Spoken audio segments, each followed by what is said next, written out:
Okay, നമ്മുടെ add കണ്ടതിന് ശേഷം വാട്സപ്പിലേക്ക് നിങ്ങൾ എനിക്ക് എൻക്വയറി കോഴ്സിൻ്റെ കൂടുതൽ ഡീറ്റെയിൽസ് അറിയാനായിട്ട് നിങ്ങൾ വന്നിരിക്കുകയാണ്. ഞാൻ കോഴ്സിൻ്റെ കൂടുതൽ ഡീറ്റെയിൽസ് വളരെ ഈസി ആയിട്ട് ചെറിയൊരു വീഡിയോ ആയിട്ട് വേഗം ഞാൻ നിങ്ങൾക്ക് പറഞ്ഞുതരാം. ഫസ്റ്റ് നമ്മുടെ ഓട്ടോക്യാഡിൻ്റെ സോഫ്റ്റ്വെയർസ് ആണ് നമ്മൾ ക്ലാസ്സിൽ ഇൻക്ലൂഡ് ചെയ്തിരിക്കുന്നത്. ഓട്ടോക്യാഡിൽ നമ്മൾ കവർ ചെയ്യുന്നത് പറഞ്ഞു കഴിഞ്ഞാൽ ഒരു കൊമേഴ്ഷ്യൽ ആയിക്കോട്ടെ ഒരു റെസിഡൻഷ്യൽ ആയിക്കോട്ടെ ഒരു ബിൽഡിങ്ങിൻ്റെ ഫ്ലോർ പ്ലാൻ എങ്ങനെ ഈസി ആയിട്ട് വരയ്ക്കാമെന്നും അതിനകത്ത് മെഷർമെൻറ്റ് ചെയ്ത് ഫർണിച്ചർ ലേഔട്ട് സെറ്റ് ചെയ്യുന്നതിന് വരെയുള്ള ഒരു ക്ലാസ് ആണ് നമ്മൾ ഓട്ടോക്യാഡിൽ കവർ ചെയ്യുന്നത്. മെയിനായിട്ട് നമ്മുടെ കോഴ്സ് വരുന്നത് ഇൻറ്റീരിയർ ആൻഡ് എക്സ്റ്റീരിയർ ഡിസൈനിങ് ആയതുകൊണ്ട് തന്നെ ഫ്ലോർ പ്ലാൻ മാത്രം നമുക്ക് ആവശ്യമുള്ളൂ ഡിസൈനിങ്ങിന് വേണ്ടി. നിങ്ങൾക്ക് ഞാനിപ്പം സ്ക്രീനും കൂടെ കാണിച്ചു തന്ന് കുറച്ചുകൂടെ ഒന്ന് കോഴ്സ് ഞാൻ ഒന്ന് വ്യക്തമാക്കി തരാം. ഇവിടെ ഞാനിപ്പോൾ രണ്ട് സ്ക്രീനിലായിട്ട് രണ്ട് സ്ക്രീനുകൾ ഞാൻ ഓപ്പൺ ആക്കി വെച്ചിട്ടുണ്ട്. ഒന്നെന്ന് പറഞ്ഞു കഴിഞ്ഞാൽ ഓട്ടോക്യാഡാണ്, ഒന്ന് സ്കെച്ചപ്പിൻ്റെ സോഫ്റ്റ്വെയർ ആണ് ഓപ്പൺ ആക്കി വെച്ചിരിക്കുന്നത്. ഇതിനകത്ത് ഞാൻ ജസ്റ്റ് നിങ്ങൾക്ക് സ്ക്രീനും കൂടെ റെക്കോർഡ് ചെയ്ത് ഇപ്പോൾ നിങ്ങൾക്ക് ഈ വീഡിയോയിൽ കാണാൻ സാധിക്കും. ഈ ഫസ്റ്റ് സ്ക്രീനിലെന്ന് പറഞ്ഞു കഴിഞ്ഞാൽ ഓട്ടോക്യാഡിൻ്റെ സോഫ്റ്റ്വെയർ ആണ് ഞാൻ ഇവിടെ ഓപ്പൺ ആക്കി വെച്ചിരിക്കുന്നത്. ഇതിനകത്ത് നിങ്ങൾക്ക് നോക്കിയാൽ കാണാൻ സാധിക്കും, കണ്ടില്ലേ, ഒരു ബിൽഡിങ്ങിൻ്റെ ഫ്ലോർ പ്ലാൻ എങ്ങനെ വരയ്ക്കാം, കണ്ടില്ലേ. ഇതേപോലെ നമുക്കൊരു ഫ്ലോർ പ്ലാൻ വരച്ചതിന് ശേഷം അതിൻ്റെ ഫസ്റ്റ് ഫ്ലോറും ഗ്രൗണ്ട് ഫ്ലോറും രണ്ടും വരച്ചതിന് ശേഷം അതിനകത്ത് മെഷർമെൻറ്റും കാര്യങ്ങളും ഒക്കെ ചെയ്ത് ഫർണിച്ചർ ലേഔട്ട് സെറ്റ് ചെയ്യുന്നു.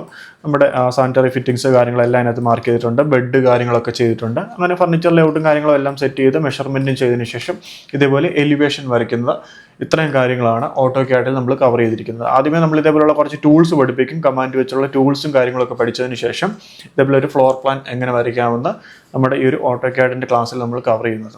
അടുത്തതെന്ന് പറഞ്ഞു കഴിഞ്ഞാൽ സ്കെച്ചപ്പ് എന്ന് പറയുന്ന സോഫ്റ്റ്വെയർ ആണ്. ഇതാണ് നമ്മുടെ മെയിൻ സോഫ്റ്റ്വെയർ. അതായത് ഗൾഫിലായാലും നാട്ടിലായാലും ഇന്ന് ഏറ്റവും കൂടുതൽ ആർക്കിടെക്ചറൽ ഫീൽഡിൽ 3D ചെയ്യാനായിട്ട് ഉപയോഗിക്കുന്ന സോഫ്റ്റ്വെയർ ആണ് ഈ സ്കെച്ചപ്പ് എന്ന് പറയുന്ന സോഫ്റ്റ്വെയർ. അതിൻ്റെ ഏറ്റവും വലിയ പ്രത്യേകത എന്ന് പറഞ്ഞു കഴിഞ്ഞാൽ യൂസർ ഫ്രണ്ട്ലി ആണ്. ഈസി ആയിട്ട് തന്നെ നമുക്ക് ഏത് ടൈപ്പ് മോഡലും ഡിസൈൻ ചെയ്യാനായിട്ട് ഈ ഒരു സ്കെച്ചപ്പ് എന്ന് പറയുന്ന സോഫ്റ്റ്വെയറിൽ സാധിക്കും. അതുകൊണ്ട് തന്നെയാണ് ഈ ഒരു സോഫ്റ്റ്വെയർസ് അത് തന്നെയല്ല മെഷർമെൻറ്റും കാര്യങ്ങളൊക്കെ കൃത്യമായിട്ട് നമുക്ക് ഇതിനകത്ത് എടുക്കുവാനായിട്ട് സാധിക്കും. 3D ഔട്ട്പുട്ടിൽ തന്നെ മെഷർമെൻറ്റ് മാർക്ക് ചെയ്യുവാനും നമുക്ക് ക്ലയൻറ്റിന് നമുക്ക് ഇതിൻ്റെ ഓരോ പോർഷനിലും മെഷർമെൻറ്റ് ഔട്ട്പുട്ട് കൊടുക്കുവാനും ഒക്കെ നമുക്ക് ഈ ഒരു സ്കെച്ചപ്പിൽ സാധിക്കും.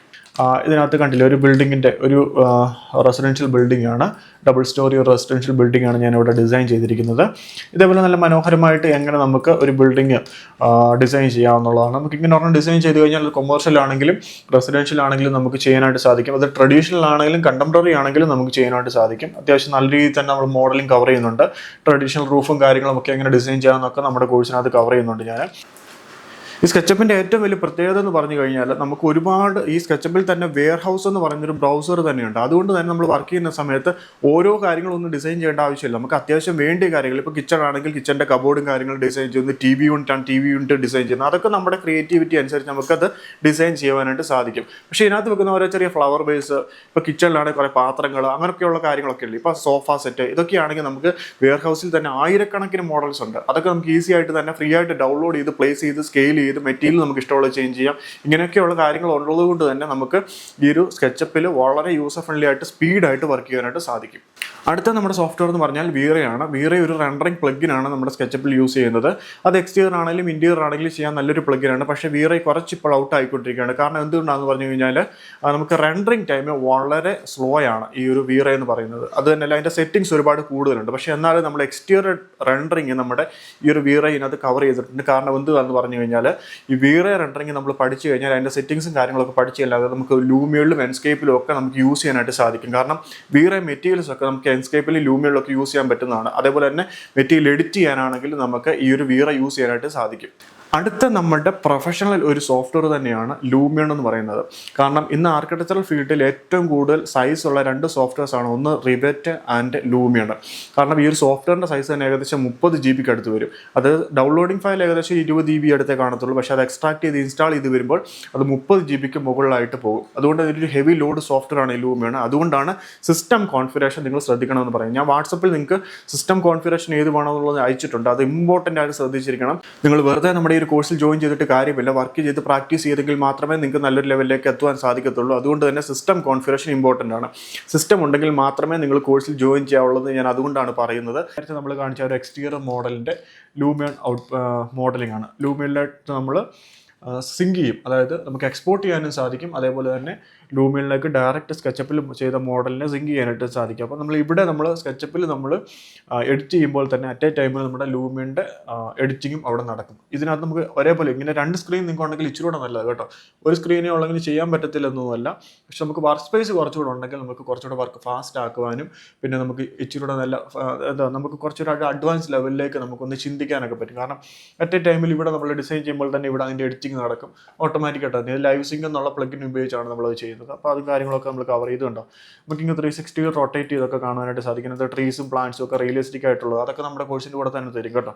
അതെല്ലാം ഇതിനകത്ത് കവർ ചെയ്യുന്നത് റിയലിസ്റ്റിക് ആയിട്ടുള്ള കോക്കനട്ട് ട്രീസ് കാര്യങ്ങൾ. ഇതിൻ്റെ റെൻഡർ ചെയ്ത ഔട്ട്പുട്ടാണ് നിങ്ങൾക്ക് ഞാൻ കാണിച്ചു തന്നത് നേരത്തെ. അടുത്ത നമ്മുടെ സോഫ്റ്റ്വെയർ എന്ന് പറയുന്നത് എൻസ്കേപ്പ് എന്ന് പറയുന്ന സോഫ്റ്റ്വെയർ ആണ്. ഈ എൻസ്കേപ്പ് എന്ന് പറയുന്ന സോഫ്റ്റ്വെയർ വളരെ ചെറിയൊരു സോഫ്റ്റ്വെയർ ആണ്. കാരണം 1 GB താഴെ മാത്രമേ ഉള്ളൂ. ഇത് നമ്മൾ സ്കെച്ചപ്പിലേക്കാണ് ഈ ഒരു എൻസ്കേപ്പിൻ്റെ സോഫ്റ്റ്വെയർ ഇൻസ്റ്റാൾ ചെയ്തെടുക്കുന്നത്. ഈ എൻസ്കേപ്പിൻ്റെ പ്രത്യേകത എന്ന് പറഞ്ഞു കഴിഞ്ഞാൽ വളരെ ഫാസ്റ്റാണ് അതിൻ്റെ റെൻഡറിങ്. അതിൻ്റെ സെറ്റിങ്സും വളരെ ഫാസ്റ്റാണ്. നമ്മൾ റെൻഡർ ചെയ്യുന്ന സമയത്ത് റിയലിസ്റ്റിക് ആയിട്ട് തന്നെ image rendering, video rendering, 360 rendering, അതേപോലെ തന്നെ VR headset rendering. VR headset rendering എന്ന് പറഞ്ഞു കഴിഞ്ഞാൽ നമുക്ക് VR ഫയൽ, അതായത് സ്കെച്ചപ്പിൽ ചെയ്ത നമ്മുടെ ഈ ഒരു ഇൻറ്റീരിയർ മോഡലിനെ നമുക്ക് VR ഹെഡ്സെറ്റിലേക്ക് കണക്ട് ചെയ്ത് നിങ്ങൾക്കിപ്പോൾ കാണാൻ സാധിക്കും. ഇങ്ങനെ ഫുള്ളായിട്ട് നമ്മൾ കണ്ണിൽ വെച്ച് കാണുന്നത് പോലെ തന്നെ എൻ്റെ കയ്യിൽ ഒരു ചെറിയ VR ഹെഡ്സെറ്റ് ഉണ്ട്. നിങ്ങൾക്ക് ഞാനിപ്പോൾ കാണിച്ചു തരാം. അത് വെച്ചിട്ട് നമുക്ക് ഒരു ബിൽഡിങ് ചെയ്ത് കഴിഞ്ഞാൽ അതിൻ്റെ ഇൻറ്റീരിയർ ഔട്ട്പുട്ട് ക്ലയൻറ്റിനെ നമുക്ക് 3D VR വെച്ച് നമുക്കിങ്ങനെ കാണിക്കാനായിട്ട് സാധിക്കും. അടുത്ത നമ്മുടെ സോഫ്റ്റ്വെയർ എന്ന് പറഞ്ഞാൽ AI റെൻഡറിങ് ആണ്. ഇത് ട്രെൻഡിങ് ആയിക്കൊണ്ടിരിക്കുന്ന ഒരു സോഫ്റ്റ്വെയർ ആണ്. അതായത് ChatGPTയും ജെമിനിയും വെച്ചാണ് നമ്മളിത് റെൻഡർ ചെയ്യുന്നത്. ഇതിൻ്റെ പ്രത്യേകത എന്ന് പറഞ്ഞു കഴിഞ്ഞാൽ ഇതിനകത്ത് കുറച്ച് നെഗറ്റീവ് സൈഡുമുണ്ട്, ഇതിനകത്ത് പോസിറ്റീവ് സൈഡുമുണ്ട്. ഇതിൻ്റെ നെഗറ്റീവ് സൈഡ് എന്ന് പറഞ്ഞു കഴിഞ്ഞാൽ നമുക്ക് ഒരു നല്ലൊരു ഔട്ട്പുട്ട് റിയലിസ്റ്റിക് ആയിട്ട് ക്ലയൻറ്റിന് കാണിച്ചു കൊടുക്കാൻ സാധിക്കും. പക്ഷേ ക്ലയൻറ്റ് ഒരു ചെറിയ എഡിറ്റിംഗ് അങ്ങോട്ടോ ഇങ്ങോട്ടോ പറഞ്ഞു കഴിഞ്ഞാൽ നമുക്ക് AI വെച്ച് അത് എഡിറ്റ് ചെയ്യാനായിട്ട് പറ്റത്തില്ല. സ്കെച്ചപ്പിൽ നമ്മൾ വീണ്ടും പോയി അത് ചേഞ്ച് ചെയ്തിട്ട് AI വെച്ച് വീണ്ടും റെൻഡർ ചെയ്യുമ്പോൾ ആദ്യം ചെയ്ത ഒരു ഔട്ട്പുട്ട് ആയിരിക്കത്തില്ല രണ്ടാമത് കിട്ടുന്നത്. ഇങ്ങനെയുള്ള കുറച്ച് നെഗറ്റീവ് സൈഡുകളുണ്ട്. പക്ഷേ ഇത് ട്രെൻഡിങ് ആയിക്കൊണ്ടിരിക്കുന്നതുകൊണ്ട് തന്നെ നമുക്ക് വർക്ക് പ്രസൻറ്റേഷനും വർക്ക് ഇൻസ്റ്റാലൊക്കെ പോസ്റ്റ് ചെയ്യാനും നമ്മുടെ വർക്കിലേക്ക് മറ്റുള്ളവരെ അട്രാക്ട് ചെയ്യിക്കാനും ഒക്കെ നമുക്ക് AI റെൻഡറിങ് യൂസ് ചെയ്യാനായിട്ട് സാധിക്കും. ചില സാഹചര്യത്തിൽ പെട്ടെന്നൊക്കെ ഒരു ക്ലയൻറ്റിന് ഒരു ഔട്ട്പുട്ട് കൊടുക്കുമ്പോൾ ചിലർക്ക് അത് പെട്ടെന്ന് ഇഷ്ടപ്പെടും, അതൊക്കെ അക്സെപ്റ്റ് ചെയ്യും. അങ്ങനെ ബൈ ചാൻസിൽ അതുകൊണ്ട് ചെറിയ പോസിറ്റീവ് സൈഡും നെഗറ്റീവ് സൈഡും നമുക്ക് AI റെൻഡറിങ്ങിനുണ്ട്. പക്ഷേ മാനുവൽ റെൻഡറിങ് ആണ് ഞാൻ എപ്പോഴും നിങ്ങൾക്ക് പ്രിഫർ ചെയ്യുന്നത്. കാരണം നമ്മൾ ചെയ്തൊരു വർക്കിനകത്ത് അതിൻ്റെ സ്റ്റാർട്ടിങ് തൊട്ട് എൻഡ് വരെ നല്ലൊരു കോൺഫിഡൻസോടുകൂടി നമ്മൾ ചെയ്തതാണെന്ന് നമുക്ക് പറയാനുള്ള ഒരു ഔട്ട്പുട്ട് നമ്മുടെ വർക്കിനകത്ത് ഉണ്ടാകണം. അപ്പോൾ നമ്മൾ മാനുവൽ റെൻഡറിങ് നല്ല രീതിയിൽ പഠിക്കുക എന്നുള്ളതാണ് നമ്മുടെ ഒരു ക്രിയേറ്റിവിറ്റി എന്ന് പറഞ്ഞു കഴിഞ്ഞാൽ. അത് പഠിച്ച് മനസ്സിലാക്കി കഴിഞ്ഞാൽ ഒരു ബാക്ക് സപ്പോർട്ട് നമുക്കുണ്ടെങ്കിൽ അത് മുന്നോട്ട് പോകാനായിട്ട് നമുക്ക് വളരെയധികം ഉപയോഗപ്പെടും. പിന്നെ ഏകദേശം 2500 മുകളിൽ നമുക്ക് സ്റ്റുഡൻസ് ഉണ്ട്, ഗേൾസും ബോയ്സുമായിട്ട്. നിങ്ങൾക്ക് 2 ഗ്രൂപ്പും സെപ്പറേറ്റ് ആയിട്ട് നിങ്ങളെ ഞാൻ ആഡ് ചെയ്യും. ഗേൾസ് ആണെങ്കിൽ ഗേൾസിൻ്റെ ഗ്രൂപ്പിൽ ആഡ് ചെയ്യും, ബോയ്സ് ആണെങ്കിൽ ബോയ്സിൻ്റെ ഗ്രൂപ്പിൽ ആഡ് ചെയ്യും. നമ്മുടെ ഗ്രൂപ്പിൽ തന്നെ ഒരുപാട് കമ്പനി ഓണേഴ്സും കാര്യങ്ങളും നമ്മുടെ കോഴ്സിൽ ജോയിൻ ചെയ്തിട്ടുണ്ട്. അപ്പോൾ അവർ ഒരുപാട് പേരെ നമ്മുടെ ഗ്രൂപ്പിൽ നിന്ന് തന്നെ അവർക്ക് കാര്യങ്ങളൊക്കെ കണ്ടിട്ട് അവർ ഹയർ ചെയ്തൊക്കെ എടുത്തിട്ടുണ്ട്. അങ്ങനെ നിങ്ങൾക്ക് വർക്ക് കിട്ടും, ഫ്രീലാൻസറായിട്ടൊക്കെ വർക്ക് കിട്ടാനും ഒക്കെ ചാൻസ് ഉണ്ട്. അങ്ങനെയുള്ള കുറേ സപ്പോർട്ടും കാര്യങ്ങളും എല്ലാം നമ്മുടെ വാട്സപ്പ് ഗ്രൂപ്പിൽ കൂടെ നടക്കുന്നുണ്ട്. അപ്പോൾ നിങ്ങൾക്ക് മറ്റെന്തെങ്കിലും ഡൗട്ട് ഉണ്ടെങ്കിൽ എനിക്ക് വാട്സപ്പിൽ ചോദിക്കാം. നിങ്ങൾക്ക് ജോയിൻ ചെയ്യാൻ താല്പര്യമുണ്ടെങ്കിൽ 100% നിങ്ങളെ ഞാൻ സപ്പോർട്ട് ചെയ്യുമെന്നുള്ള കാര്യം ഒരു ഉറപ്പ് തരാം. നല്ലൊരു ഔട്ട്പുട്ടിലേക്ക് നിങ്ങൾക്ക് എത്തുവാനും സാധിക്കും.